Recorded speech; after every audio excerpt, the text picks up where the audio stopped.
All right, ladies and gentlemen, thank you so much for coming. I think it is a very important evening tonight because here it is. This is what I call the smoking gun. In this documentation, it becomes quite clear, and Naomi will then, of course, elaborate on that. Pfizer lied, and so did our governments. And how did it all start? It started pretty much out by something called the Freedom of Information Act, and requiring Pfizer, respectively the FDA, the Federal Drug Association, or Food and Drug Administration. Food and Drug Administration of the United States, to release these Pfizer papers, and Pfizer, respectively FDA, then not wanting to do that, petitioned a court, and they wanted the judge to allow the FDA to keep the papers under wraps for 75 years. Interestingly enough, though, there have been talk in Germany this April, the so-called Freedom of Information Act, so any citizen can ask the government for information. And there was a discussion about abolishing that right for the citizens altogether. Now that's a big tell. So they no longer want the citizens to even know what the government should be publishing. But that is just a side note. So anyhow, the FDA wanted the Pfizer papers to be locked up for 75 years, which the judge didn't go with. Then the FDA offered, well, then, we would be prepared to publish 500 pages per month, which in essence would have taken 75 years to get all of the paper out, because it was in total roughly 450,000 pages. Well, the judge didn't want to have any of that, and he ordered the FDA, they would have to release 55,000 pages per month. And there was over a period of, I think, like 1 year or 1.5 years. And then it was all there. And then our very honorable guest tonight, Dr. Naomi Wolf, your concern was that it would just be lost in history, as you said earlier, because there is no way that layman can sift through 450,000 pages of highly technical information. So what Naomi managed to do was to gather, how many? 2,000, 3,000? 3,500. 3,500 volunteers globally sifting through that information and putting all of the information together for everyone to see and everyone to read. Like I said, it is the smoking gun. We have the information. And I just remember today, and I actually looked it up, it was on July 25th of 2022. I made a public comment in an event like this, and I will read to you what I said 3 years ago. This mRNA campaign will go down in history as the biggest medical scandal ever. And moreover, it will go down as the biggest crime committed against humanity. Back then, anyone could have known if he wanted to know. All you had to do was go through the adverse event reports in the United States, and you would have found out that within the first 7 months of the rollout of the mRNA injection, there were 20 times more serious adverse effects, and there were 23 times more deaths reported than of all of the other vaccines combined ever since they have been rolled out in the 70s. I repeat, 7 months of mRNA injections, 20 times more serious side effects and 23 times more deaths reported than all of the other vaccines combined in a period of 30 years. This is the lie that people have been literally pushed down their throats. They have been threatened.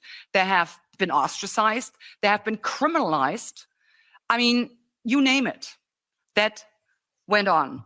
So it was particularly interesting that I made this comment 3 years ago, and I read it in your book. In the very first pages, Naomi, you said the very same thing.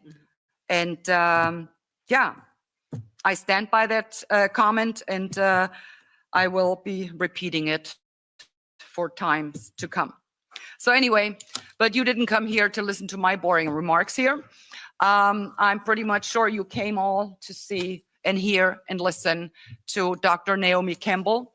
Campbell. Thank you. Can you imagine? Great, isn't it great? Dr. Naomi Wolf, of course. And I really have to thank you. You put in a lot of work.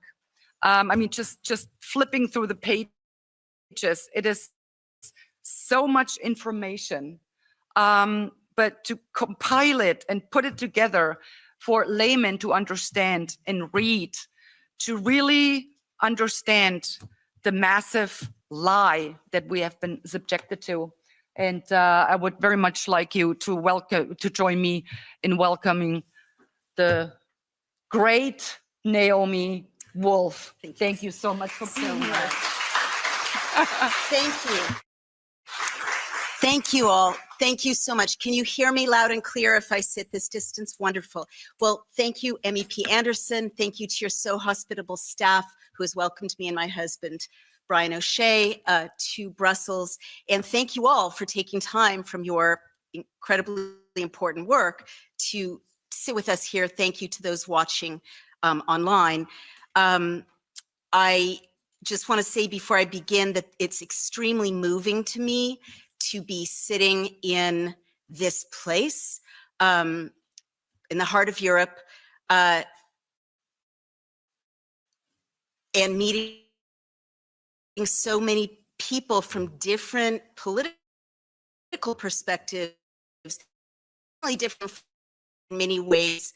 I consider myself a liberal. I've been a Democrat. I advised the Clinton team and Vice President Gore in his election campaign, but that really doesn't matter. You know, Ms. Anderson, MEP Anderson, or with other MEPs whom I've met here, their colleagues from whatever political party, because what's happening right now in Europe and the United States and worldwide is an extraordinary historical moment. It's related to what I'm going to tell you, but all over the world, people are realizing that what divides us in policy terms or political labels is not nearly as important as our fundamental core values as Europeans, as North Americans, people around the world who love freedom and individual human rights, the rule of law, and that's what was targeted ultimately by these injections as it's being targeted in other ways. And I will explain that, but fundamentally, whatever the political party is of people I'm meeting here, we are brothers and sisters, we are allies,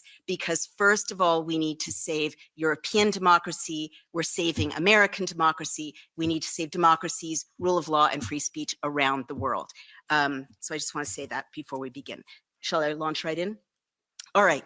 So some of you may know who I am. I've been a public figure since I was 26 years old, and others may not. I'm a long-standing best-selling feminist author. I've written 9 best-selling books, translated in European languages of many kinds, and I was a Rhodes Scholar. I got a DPhil at Oxford University in English literature. I'm not a medical doctor.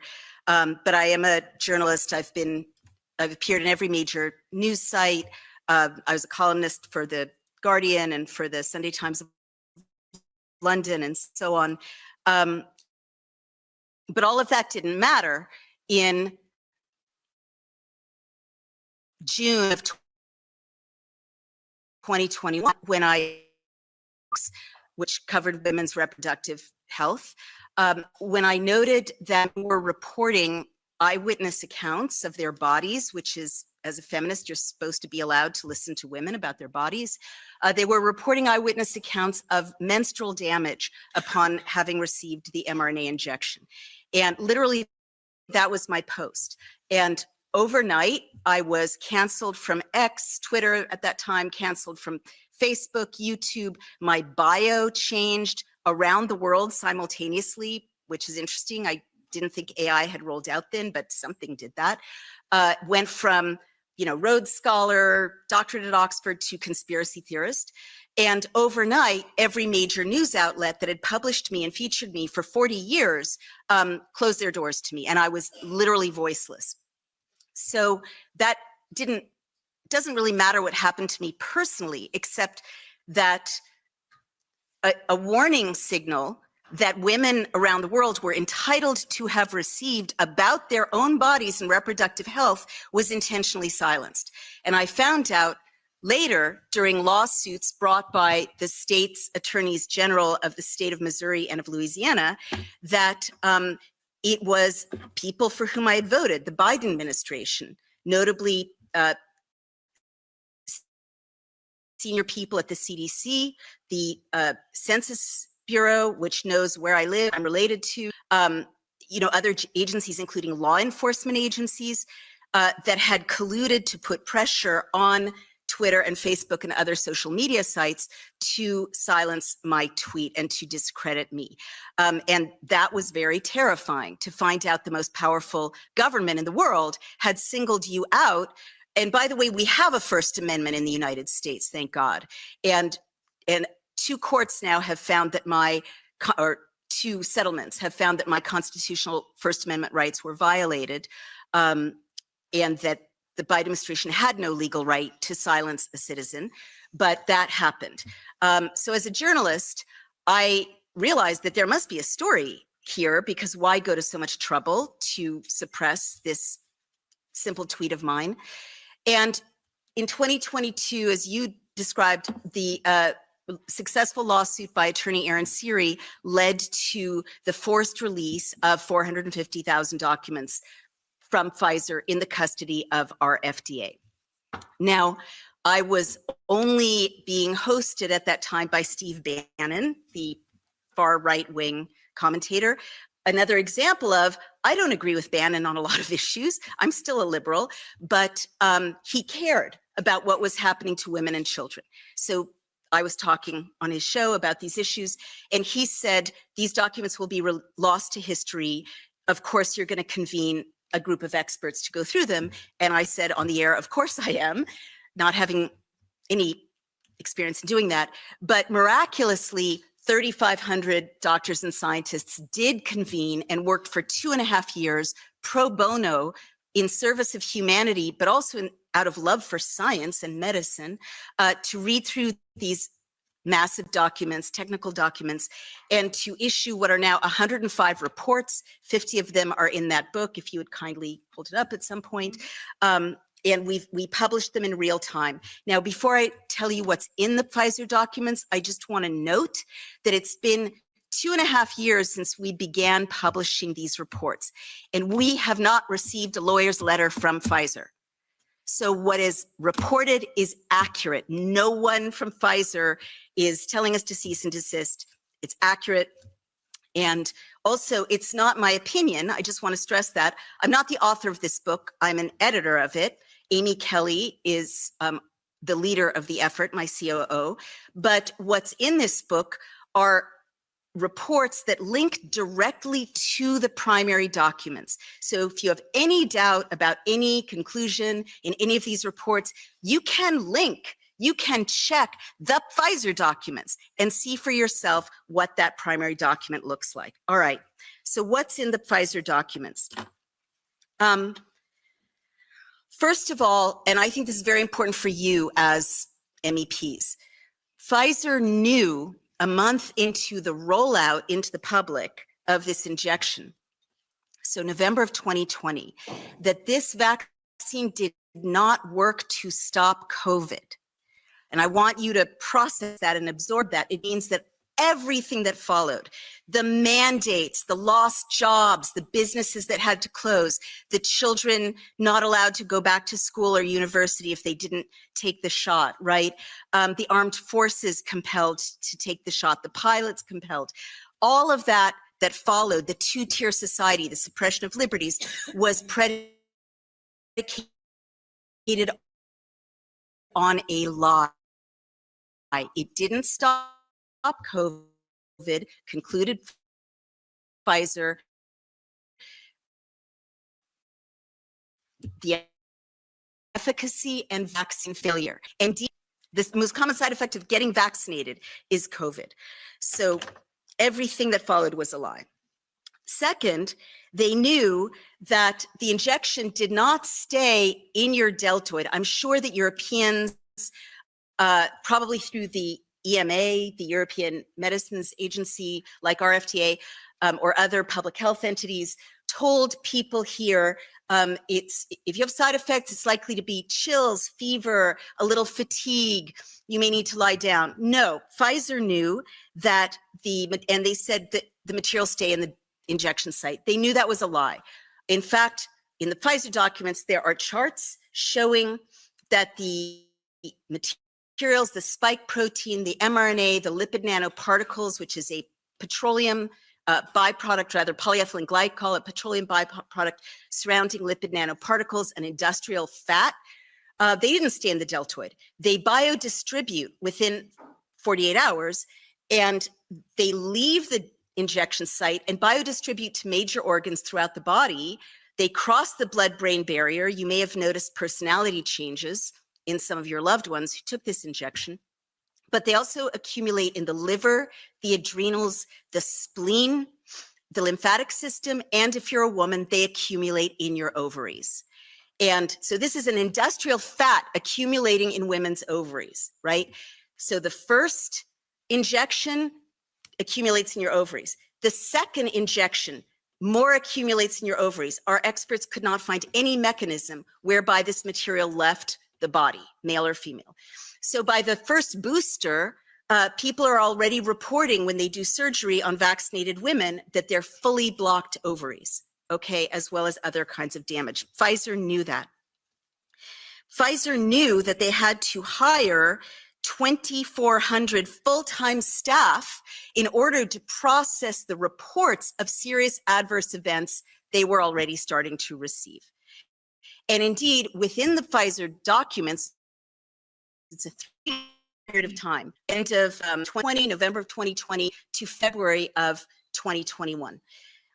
Well, that tallied up over 42,000 serious adverse events.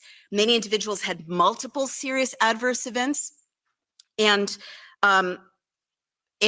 just an overwhelming number of side effects that were not fever and chills, but in fact, things you were not told about. So the number one side effect in the Pfizer documents is something called myalgia, which is muscle pain. How many people do you know who just feel bad?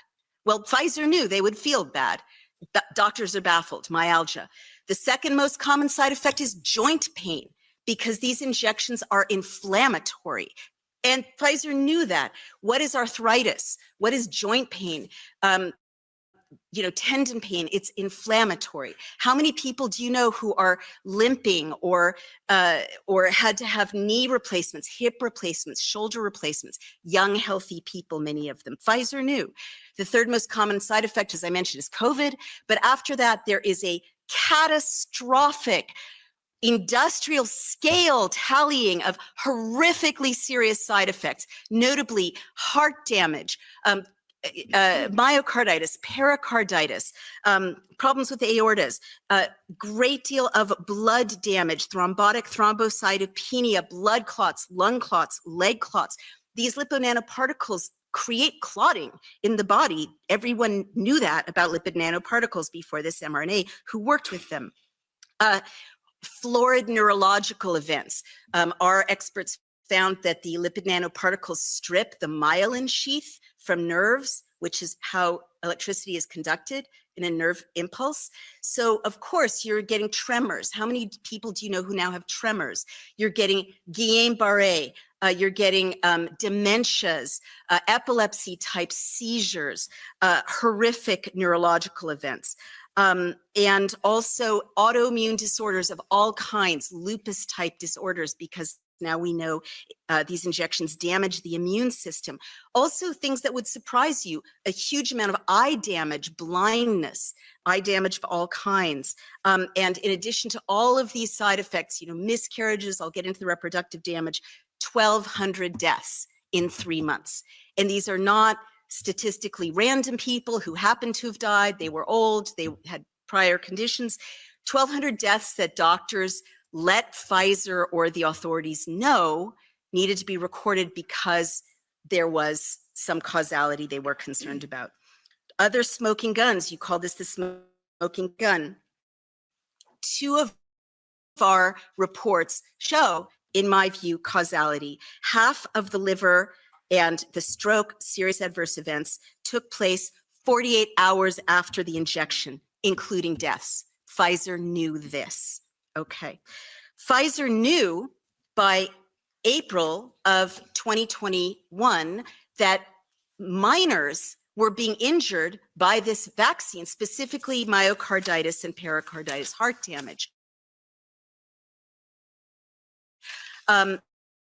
Never before have we had healthy young people dropping dead on planes. But what Pfizer knew was that 35 minors had sustained heart damage.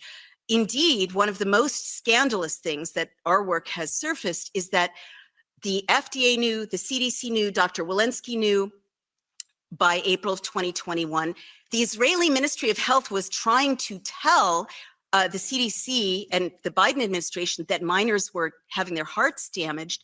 And instead of, we FOIA'd, we did a Freedom of Information Act request to for the Biden records at that time, mentioning myocarditis.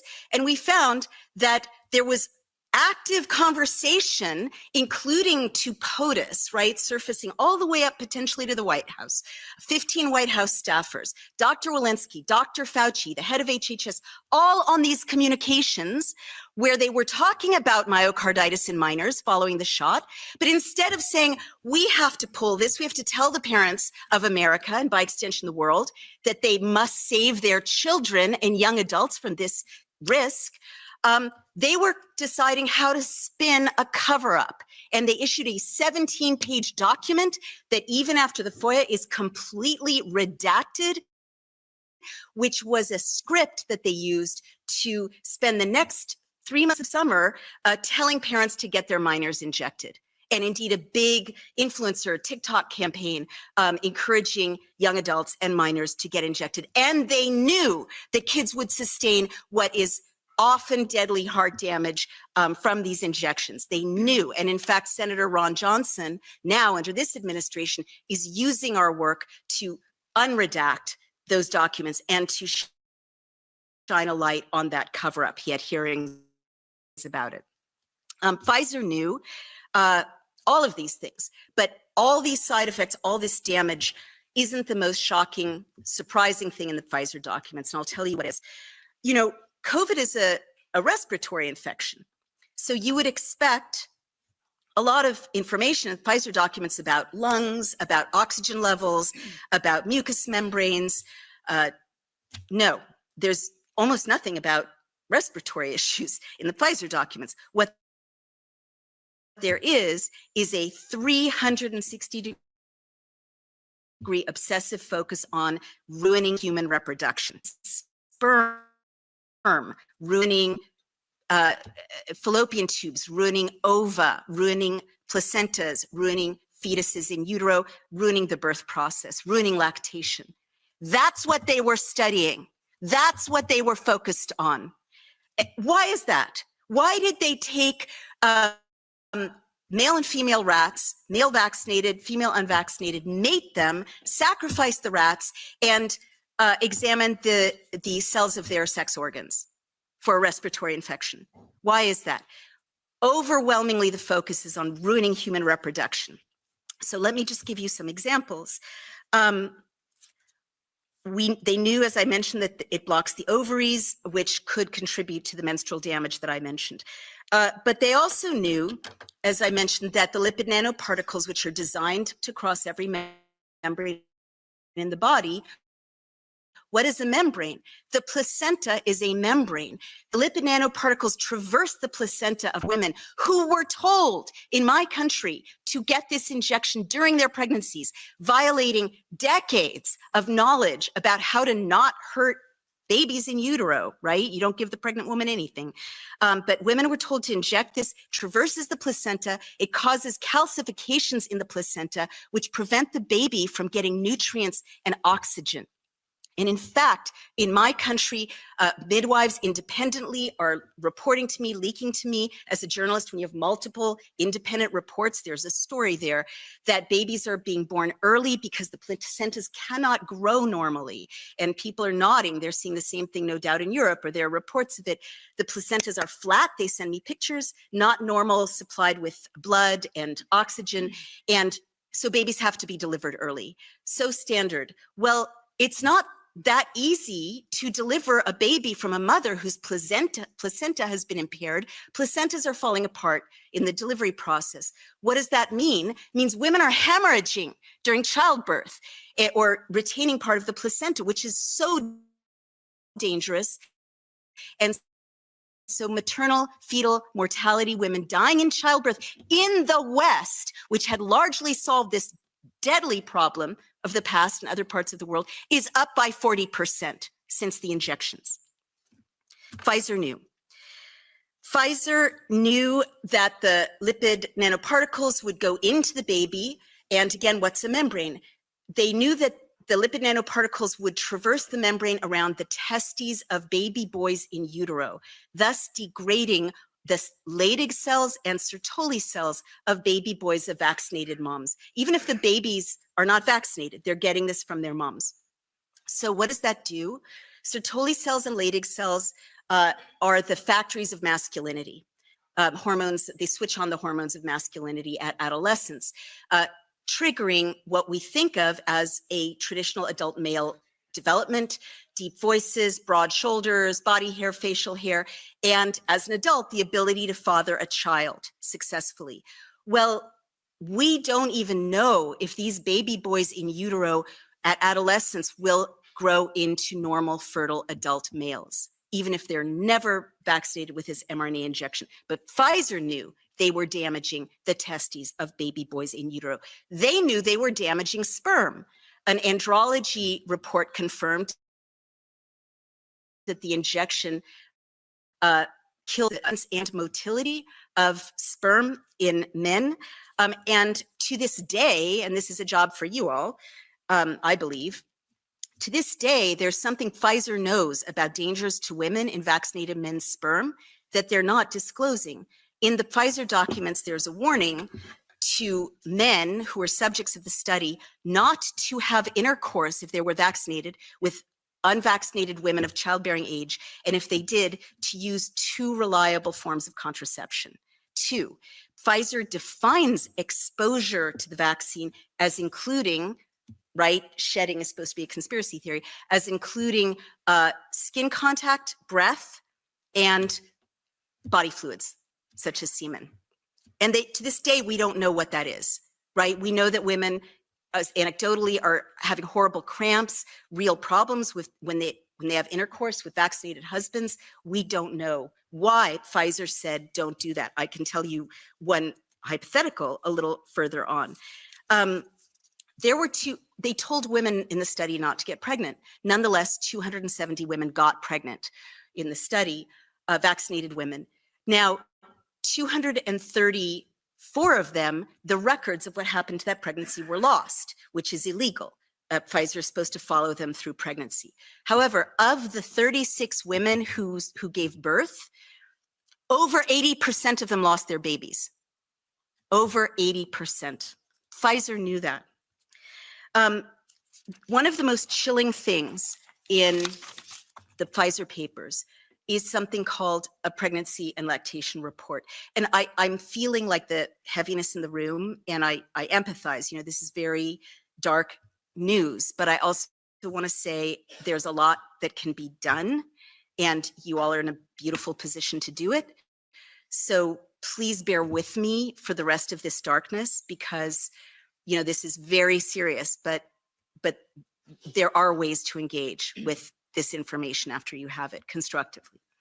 The pregnancy and lactation report is an 8-page document that was prepared specifically for the White House and given to Dr. Walensky, to the FDA, to the White House in April of 2021. Now, I am the daughter I'm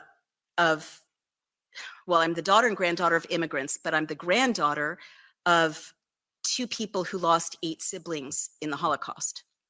And that's why I'm sitting here with you today, because if that wasn't part of our family's history, I wouldn't understand so clearly the importance of raising these warnings and calling attention to these atrocities. I've written about, and I know it's illegal in Germany, too bad. I'm going to use my American free speech. I'm in a free place. I've studied deeply the history of Nazi medicine.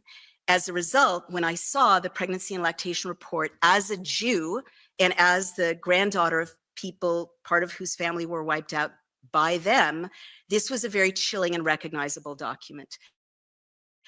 It had charts, very scientific, neutral, careful chart.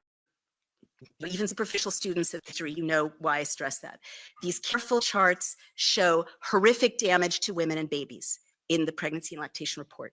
There is a chart showing menstrual damage to tens of thousands of women, 15,000 women bleeding every day after being injected, 10,000 women having 2 periods a month, 7,500 women having no periods at all, meaning they're totally infertile, 10-year-old girls bleeding upon being injected, 85-year-old women bleeding upon being injected, women hemorrhaging, women passing clots, you know, lives ruined, and certainly fertility ruined. All of it documented meticulously by Pfizer in the pregnancy and lactation report, which went to the White House and to Dr. Rochelle Walensky and the FDA. I'm quite sure if you investigate, you will find comparable charts that went to your leaders across Europe, because they were all on the same page. But I'm getting ahead of my story. Also in the pregnancy and lactation report is a chart showing that they experimented on babies and they knew it, and they experimented on at least 3 babies to death, okay? This showed that babies who were nursing from vaccinated moms, these ones had vomiting, and these ones had edema, which is swollen tissues, and these ones had fever, and these ones had failure to thrive. They couldn't gain weight. These ones were inconsolable. I can never get that out of my head. One poor baby went into convulsions after nursing from a vaccinated mom, and then was rushed to the ER and died after multi-organ system failure. Her whole system shut down. What did they know? What is breast milk made of? I learned this in this process. It's made of out of the building blocks of lymph and blood. And so the lipid nanoparticles, the polyethylene glycol that are in the blood and lymph of vaccinated moms are turning into poisoned milk that is poisoning their babies. And Pfizer knew it. And to this day, the women of Europe don't know it. The women of America, for the most part, don't know it, unless they happen to have heard me or come up on this book.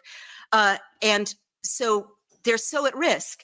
And nursing, which is such an important part of human development and bonding and the immune system, has gone from 34% of all babies and moms to 14% of all babies and moms. And babies' first experience, I think we're going to see the damage of this in a generation, of human intimacy is poison, is poisoned nourishment now. And they don't have the words to say it to their moms or dads. But Pfizer knew. So this went to the White House, and 3 days later, on April 23rd, 2021, Dr. Rochelle Walensky, a mother, I should note, gave a White House press conference to the people of my nation, saying, with this in hand, There's no bad time to get your COVID mRNA injection before you get pregnant, during your pregnancy, or after your baby is born. She said that, knowing this. Lastly, in the pregnancy and lactation report, 2 babies died in utero, and Pfizer concluded that they died due to, quote, maternal exposure to the vaccine. So Pfizer knew that they were going to kill babies, that they were killing babies, and put them at risk. And fast forward, because I need to reach some of the conclusions of my talk. This is very predictable, what would happen. We're now 4 years after the rollout of this injection. And this book will show you this 360-degree attack on every aspect of human reproduction. Well, Igor Chudov, a mathematician and commentator, has analyzed government databases from about 20 different nations, including European nations. And vaccinated nations have lost 13 to 20% of their live births have dropped by that amount. And he calculates that in Europe, there are 1 million missing babies. We analyzed the government data from Canada, another terrible drop in live births. And now there was a big study from the Czech Republic, I believe, that also showed a dramatic drop in live births. And other studies are confirming what we began to publish in 2022, that vaccinated women are losing their eggs. They don't have the fertility of unvaccinated women. So this happened. This happened. And in spite of every effort, people who tried comprehensive suppression of this could have saved so many lives. I was just in Iceland. They are not at replacement levels for their own population. They now have 1.5 live births for every couple of 2 Icelanders. Icelanders will be extinct over time, God forbid, unless this can be reversed, unless we can study and treat the infertility that Pfizer and their allies brought about. So to conclude, because I know we need to take questions, why I have concluded very reluctantly that we can't attribute these horrors to, corporate greed, people moving too fast. If someone tries to tell you that, they're lying, right? If it was corporate greed, then month 1 or month 2 of seeing these deaths and side effects, Pfizer would have pulled, and your authorities would have pulled, Britain's authorities would have pulled, Canada's, Australia's, this technology. But they didn't. And by the way, lipid nanoparticles have been known to damage human fertility since 2017, and they chose to use them anyway. No, you can't conclude that this is an accident. You have to conclude, since year after year after year unfolded, knowing this damage, that Pfizer knew, your elected officials knew, your public health authorities knew. This is my speculation. I await an investigation. Our public health authorities knew, our elected officials knew, the FDA knew. There was collusion at the highest levels to make this happen. I'd love for it to be an accident or corporate greed, but it isn't. It is a mass murder. And again, I say this deeply knowingly, as a Jew, as the granddaughter of Rosa and Joseph Wolf and all of their lost brothers and sisters. This is the greatest crime against humanity in recorded history, just numerically, because billions of people have been injected with this. So I will end by telling you why I believe it's a bioweapon, and that it was deployed, in effect, to reduce Western populations and influence. Number one piece of evidence is research I did that found that in 2021, there's an SEC filing, the Securities and Exchange Commission in my country, which is BioNTech, which is the subsidiary of Pfizer that produced this mRNA injection. And it is a memorandum of understanding, meaning an agreement, a legal agreement, that shows a partnership between BioNTech, which we're told is a German company, but it's not a German company, it's a German-Chinese company, because the partnership is with the Chinese Communist Party. The partnership is with Fosun Pharmaceuticals, which is one of the biggest pharma companies in China. And you all know, in any major company in China, it's the parts. Fosun create 1 billion doses of this injection for internal consumption. They use a different injection in China. They manufactured 1 billion doses to Western Europe and North America. And in the SEC filing, it specifies that the IP, intellectual property of the injection, is to be transferred. It doesn't say to a Chinese individual. It doesn't say to a Chinese company. It says to China. So since 2021, if you're taking an intervention that was formulated, manufactured, packaged, distributed by people who have stated that they want to be the world's hegemon by 2049, 100 years after the independence or the establishment of Chinese communist rule, and who have made war on the West in many other ways. And I don't think they're working alone. I think, you know, there's alliances at levels that we can discuss, but just from my knowledge that our enemies are making this injection. Also, the deployment, again, isn't random. There are 11 manufacturing plants in Western Europe, 14 now in North America. But the side effects are not random. And again, to me as a journalist, rather than as a doctor, this is very important evidence. Of the almost 43,000 serious adverse events in the Pfizer papers, they're not randomly distributed around the world. They're localized in Western democracies. And not only that, but this really caught my attention as a political consultant. The greatest number of serious adverse events are in the countries with the most influence in Western democracies.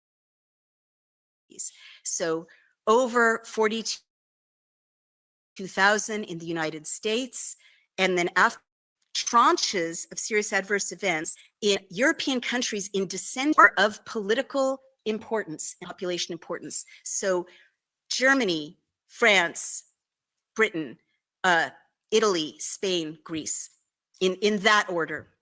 And then all the rest of the world, the other 52 countries of the world combined amount to about 7,000 adverse events. And what I want to tell you is that it's very easy to target the lethality or the damage of these injections by manipulating things as simple as serious damaging particles as Pfizer, but Pfizer has more DNA contamination, as it's been discovered, or by manipulating things as simple as temperature. You remember that it was supposed to be, this material is supposed to be kept very, very cold, and then you stopped hearing about that. The materials coalesce at room temperature and at warmer temperatures.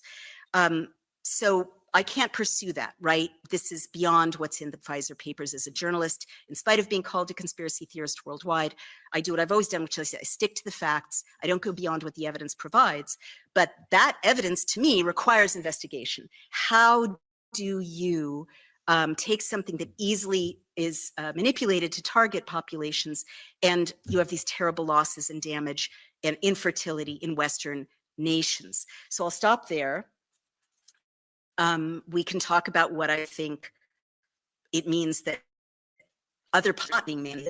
But I will note, if I have a minute to conclude, that if you look with this analysis at who got mandated, certainly in my country, but I believe throughout Western Europe, but in my country, who got mandated? It was people, and you have a right to subpoena them, you have a right to see them. So what's preventing Europeans from seeing what's in those texts? Let me answer that. That would be our despicable Ursula von der Leyen, who is corrupt to the very core of her being. She simply refuses to give out those texts. She has been admonished by so many authorities, whether it was the ombudswoman or whoever it was, Parliament.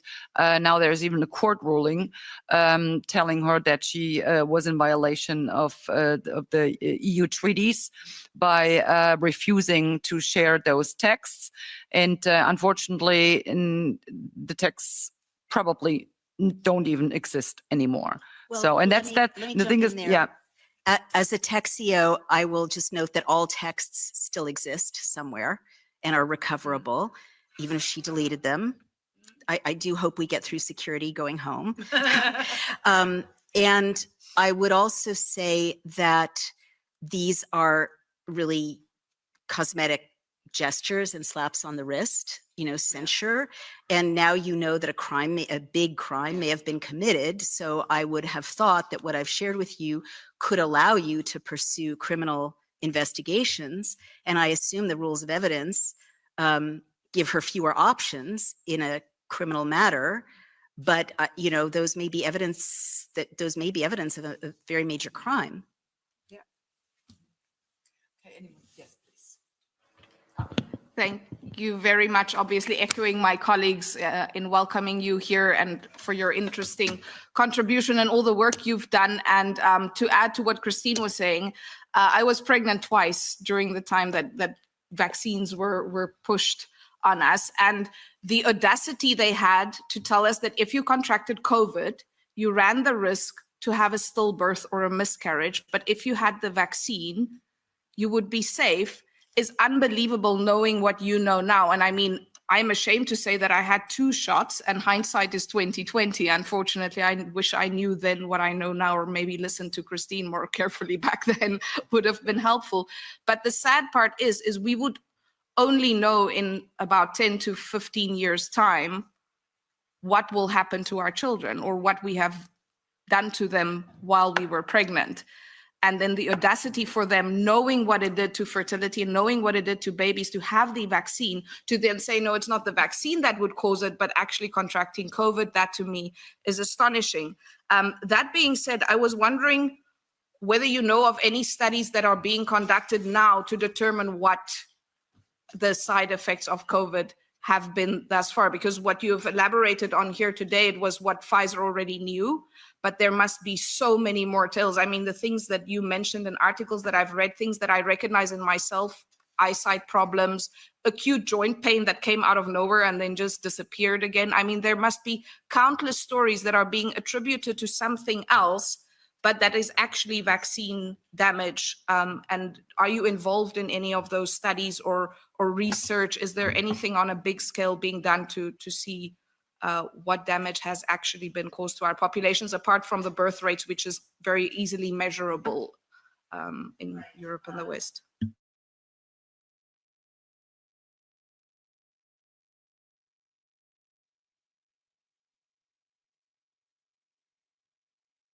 So sorry.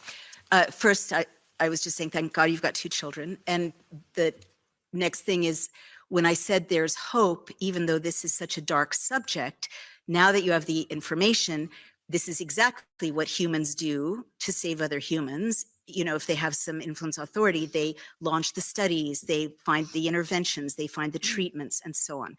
So I never ever thought in my life I would say thank God for President Trump and RFK Jr., but here I am. Because we have RFK Jr. running HHS, we are likely to start getting what he calls gold standard science. And I still think there's huge pressure on him not to look at damage from the COVID injections, but he has been, like one of our biggest drugstore chains has stopped giving the COVID injection because they don't have a recommendation from RFK Jr.'s CDC. So those are things that are good, that are happening. In terms of other studies, it's difficult because pharma funds so many universities and so many studies and scientists. But if you look in the NIH database, you will see that there are peer-reviewed studies. Our team actually published a peer-reviewed study showing some of the side effects from these injections. And so it's more and more fully documented. I definitely want to echo what you're saying. I personally know anecdotally so many people who are suffering what I know to be mRNA injection injuries, and they have no idea, and their doctors don't tell them. And I'm sure that's happening in Europe. And we have to change that so that doctors can have some idea of what they're looking at and can treat people accordingly. And the last thing I want to say, it's very vestigial, we are not funded to do studies. That's not something we have the capability to do. I'm sure you guys can influence funding. Certainly, you know, funders at HHS are influencing funding for studies now.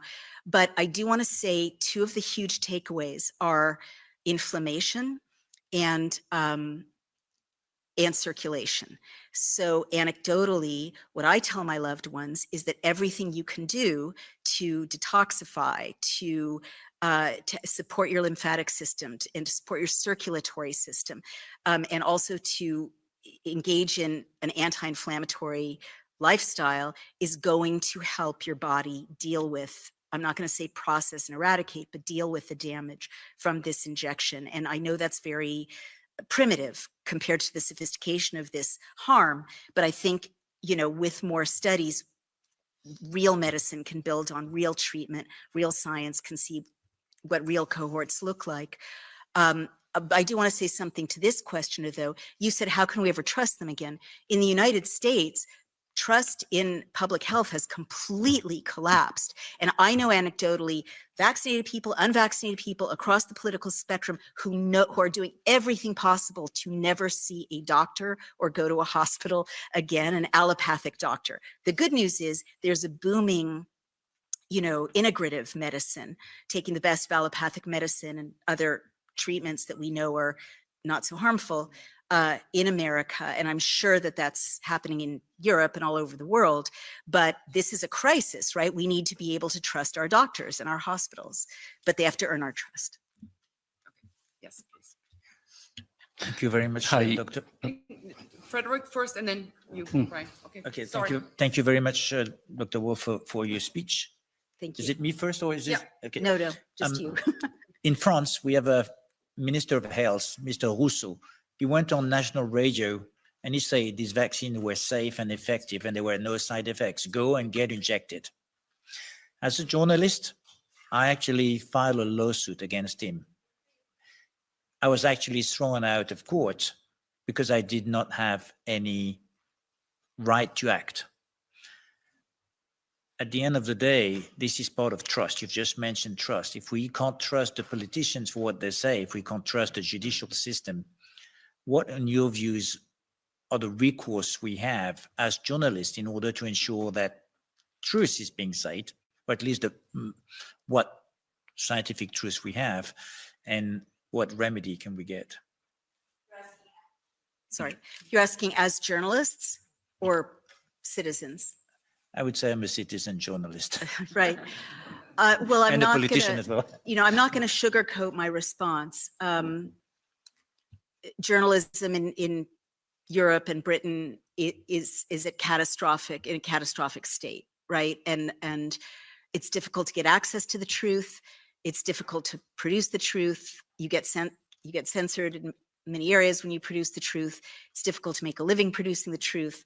And it's very difficult to combine uncovering the truth with justice. I just was in Britain a year ago testifying on behalf of a journalist named Mark Stein, who lost his show on GB News because he had me on to report these findings. And Ofcom, which is a quasi-government agency media watchdog, shut down his show. And they didn't say you were wrong or she made a mistake. What they said was, this is upsetting to people. So you can tell the truth in Britain. We told the truth, he told the truth, and you can still have your career closed down, you know, tens of thousands of pounds in damages, I mean, in costs, legal costs, completely silenced throughout Britain because the truth is upsetting. Like, so this is why I'm so moved to be here. You know, Europe invented free speech. Britain invented and developed freedom of speech and laws to protect free speech. And So I'm not here talking just about an injection that went bad. I'm talking about the essence of liberty itself in Europe, of which this is just one symbol. So that's why I would say the answer to a lot of what I've spelled out here in Europe has to do with having your own sovereign nations again, in your own borders, in your own citizens, making your own laws at a parliamentary level for the people, and not having their sovereignty drained by supranational entities that the people didn't elect and can't influence. That is the answer, and it worked for us, right? I mean, I try to be nonpartisan, but the people of the United States spoke, and there was enough scrutiny of our voting system, which is also very important, that someone the globalists didn't want to have, but who was a populist nationalist listening to the people to some extent, got into office. RFK Jr., who would never have been imagined a year ago to have been, in charge of science in America, is in office. And I'm not saying that's the end of the story. There's always a fight for freedom, and everyone's imperfect, but that wouldn't have happened if we hadn't had our nation state defended and at a state level, right? And that's why I'm so worried about the draining of sovereignty from France and Italy and Germany, because the only way we could police our rule of law was at the level of Alabama and Missouri and, Texas and other states that said no. And protected the vote and so on. So you need your borders back. You can't have a citizenry that can legislate without having borders, and you can't have a citizenry that can legislate if the people are not citizens. So that's what I would say about the importance of your organization and sovereign nations in Europe. Hallelujah and amen to that. Seriously. Okay, Brian. Hi, yes. The gentleman earlier had the question about China, and I was wondering if you would mind if I just address that, because you full disclosure, I'm married to Naomi. And I remember you had me research that part somewhere between walking the dog and meatloaf, I believe. Super fast. Super fast. So Sinovac was and it's a great question. Sinovac was the company that made CoronaVac, which was issued to the Chinese people, as well as Turkey, Indonesia, Brazil, pretty much some of their top partners, and then Belt and Road. Well, it's an inactive coronavirus. It's different than mRNA. What's telling about that is Fosun Pharmaceuticals is an offshoot of Fosun International, one of the biggest Chinese companies out there, who actually makes, I believe, most of our vaccine. And they refused it 3 times when Biden offered them a vaccine that their company made. And I think that, for me, is the most telling thing. Thank you so much for adding that. There any more questions? Oh, yes, back here. And may I make a suggestion? I don't know, what time do we have to leave the room? Okay. Oh, yeah, then we have some at the latest. Okay, please go ahead. Thank you for giving all this insightful information and personal risks you've had to take to do all this. Thank you. And I wanted to ask you if you could give us further information maybe on how the vaccine links to dementia, because a lot of older people, maybe even those in our families, for example, my grandmother, have suffered from dementia ever since taking the COVID vaccine. I'm so sorry. And thank you for bringing that up. I know one of the most disturbing things, everyone can hear me, right? Yeah. One of the most disturbing things sort of emotionally for many people is personality changes that can arise in loved ones. And there's enough anecdotal evidence. I mean, this is one of those things that requires a lot of study, but it tends to fall into categories of very binary thinking. People are no longer capable of nuanced thinking or shades of gray kind of critical thinking, and also impulse control problems. People get very enraged, road rage, accidents, fights, a lack of regulation, emotional regulation, and dementias, as you mentioned. So now we know the mechanism for that, or at least some of the mechanisms. There's always more to find out, right? But we know, as I mentioned, that the lipid nanoparticles traverse the blood-brain barrier. And indeed, lipid nanoparticles were developed and understood to traverse the blood-brain barrier. They were initially used 10 years ago to bring medicine to people with brain tumors, because those people were so far gone and had so little chance of living that the risks of the lipid nanoparticles in their system was defensible because they were going to die of a brain tumor.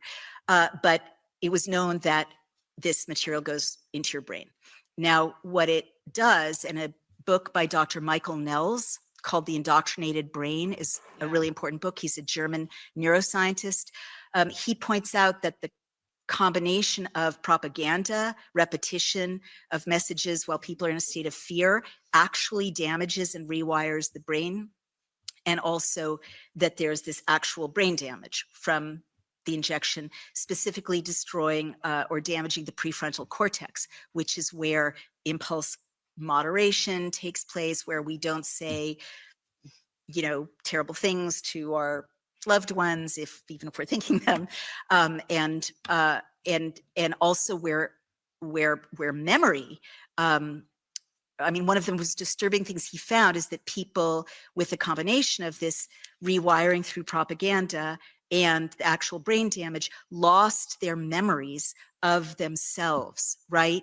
And it was replaced by the propaganda, so that when you challenge the propaganda, you've seen people storm out of the room when you say, well, let me show you this data that contradicts what NPR is saying. That's because you're not just challenging their knowledge base, which people used to be able to handle in a debate, but you're challenging their sense of self itself, because their brain has been rewired, essentially. So I think that's really worth noting. I don't know what happened, obviously, in your grandma's case, but there's so much dementia and Alzheimer's type damage in the Pfizer documents that it's just understandable. These lipid nanoparticles damage the brain as they circulate through the system, you know, crossing the blood-brain barrier. And that's why, again, study is so important, because what you've got, among other things, is an inflamed brain. You've got brain inflammation from the lipid nanoparticles.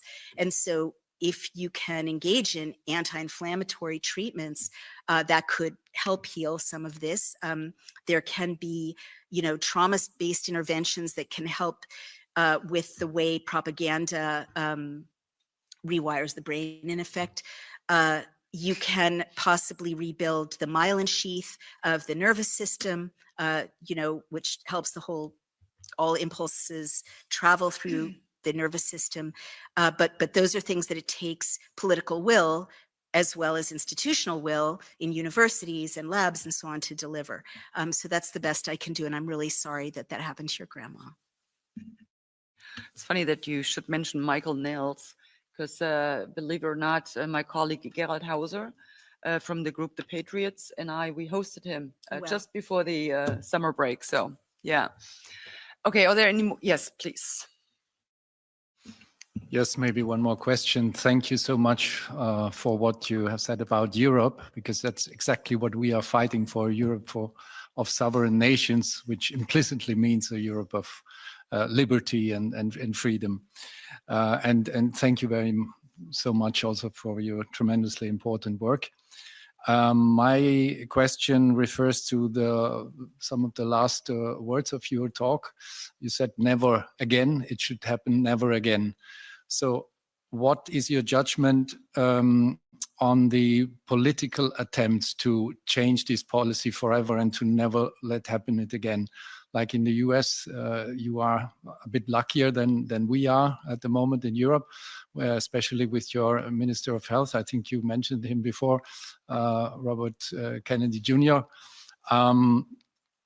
We all know, wants to get rid of all these criminal policies, but as we see, the forces of darkness are striking back. And just today, I read that there is a pressure campaign to move him out of office, to remove him. So, what is your prediction on this? Is this possible for the dark forces to gain this power again, to remove such an important figure like Robert Kennedy? when all these things have come to light already? Is that possible? Is that thinkable? Or do you think there is a revolution going on which will not be reversible again? And yeah, and it's a matter of time that this will end forever. Yeah. Thank you. So what I would say is it depends on the American people if the forces of darkness prevail, just like it depends on the people of Europe if the forces of darkness prevail here. And what I mean is, and this definitely comes from my life as a White House spouse back in the Clinton era, and also as a political consultant to the Clinton team and to the vice president at that time, Al Gore. Even though it was some decades ago, the pressures remain the same for any administration. You can have the best administration in the world, and the pharmaceutical lobby is so powerful in the United States. They pay, they fund the left and the right. They fund senators and congresspeople in the Republican Party and in the Democratic Party. I mean, Bernie Sanders, who is a Marxist, gets so much money from the pharmaceutical lobby. So it is going to always be a fight. And just getting people elected doesn't solve the problem, right? The campaign is day by day, as you all know. But what I would say is that President Trump and Vice President Kennedy have taken on very, very, very dangerous and powerful forces, and all politics is compromise. So, Kennedy hasn't withdrawn the COVID vaccine from the market. That's what I want. That's what I push for. That hasn't happened yet. But what he's doing is very smart politics of, getting rid of many corrupt people within the CDC, working where he can. But what I would say about our system is Kennedy and President Trump and whoever comes after President Trump are only as powerful as their constituents are active. And if their constituents are not active and holding their feet to the fire, organizing, voting in midterms, voting in elections, bringing voters to the polls, putting signs on their lawns and so on, you're just going to have the same group of lobbyists that surround you here. They're the same people who surround people in Washington, take over the agenda. And so it really depends on the people. That's why I'm so preoccupied with getting laws into everyone's phone so they can see what's happening and lobby. Now, you all have a very serious problem here, which is it's very difficult for people in Europe to lobby, right? Lobbyists can lobby, but the people, it's very difficult to find out what laws are even being debated. In European parliaments, let alone in this parliament, it's very difficult, if not impossible, to intervene. It's hard to share those laws. It's hard to search for them deliberately. They're made opaque deliberately. I've looked at a lot of databases. Yours are so bad, and as a result, the forces of darkness there's no leverage point, right? Unless it comes from an awakening of the people here, as I said before, organizing and getting their borders and their parliaments back. So that's just my answer to, I'll never forget what Vice President Gore said to voters. He said, if you want a good bill passed, I can't do it for you. You've got to make me, make me, organize, force my hand, put pressure on me. And I never forgot that, because the people who are sitting at the table in Washington, as in Brussels, are the special interests. They're the ones who are drafting the bills. They're the ones who are putting the clauses in the bills. They're the ones who are putting their friends' interests in the clauses in the bills. I'm guessing that's true in Brussels as it's true in Washington. And the only antidote for that is for the people to be empowered through knowing the laws, sharing the laws, being able to call your a real chief of staff and have a real meeting with a real parliamentarian, and returning the power of the parliament to the people of sovereign nations. So I'm sorry to repeat myself, but that I've looked so closely at this since 2007, when I wrote a book about how democracies die and tyrannies establish themselves. And that is literally the only solution. So the people of Europe have to peacefully rise up and take their rights and laws back. by the way, the poor transparency of the websites, that you can't find any legislation that is going to be passed or whatever. And, just the impossibility to find anything in particular on the websites. By the way, it's not a bug, it's a feature. Totally, totally a feature, not necessary. Okay, are there any more questions? Okay, that doesn't seem to be the case. So then all that's left for me is to thank you for really bringing it to a point what we are facing. And I mean, I've been saying that for years now, is yes, our democracies are under attack, and I never tired to specifically speak about the Western democracies. You just added one more point to that list. I wasn't even aware of the fact that the mRNA injections were deployed pretty much in a specific kind of fashion, so they would cause specific side effects in these countries and others in that country. But it just pretty much is just another piece of the puzzle that we're putting together. I've been talking about that this whole COVID madness, it was a test balloon. They needed to get the Western democracies ready to pretty much abolish freedom, democracy, and the rule of law, to undermine our constitutions, to turn privileges, fundamental rights into privileges that, the government can grant or withhold depending on how you behave. So we're seeing erosions of constitutional rights. We are seeing infringements, not only infringements, pretty much the abolishment of free speech.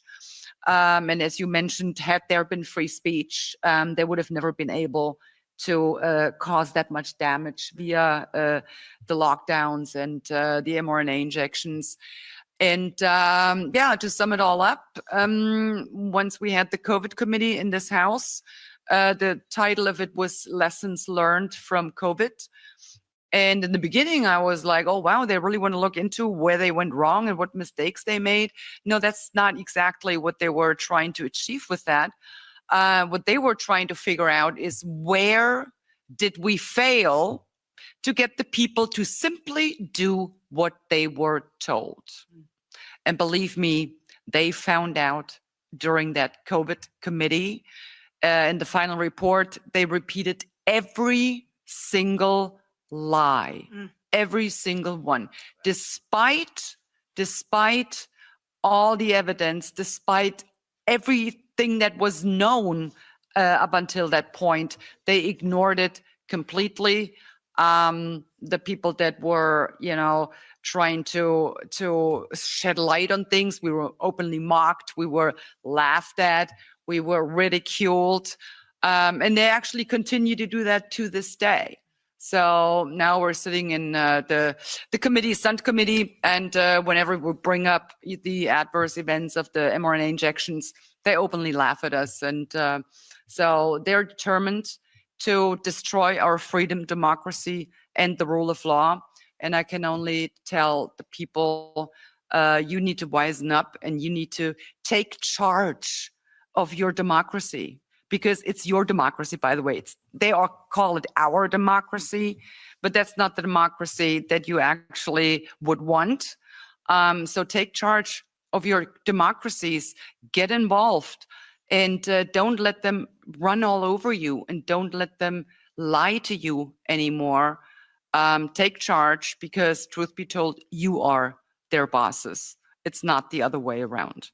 And some of them, or most of them, they keep forgetting that. But that's pretty much everything for me. Once again, thank you so much for coming here. It was very enlightening. It's very interesting. We have some information now. So I'm looking forward to the next Stunt Committee. They're going to have fun.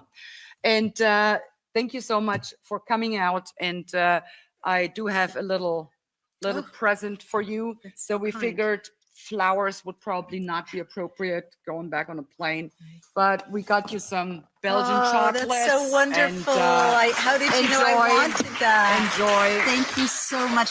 Enjoy, and thank you so much. so being much. here. No. Thank you all so much. What an honor to have been with you.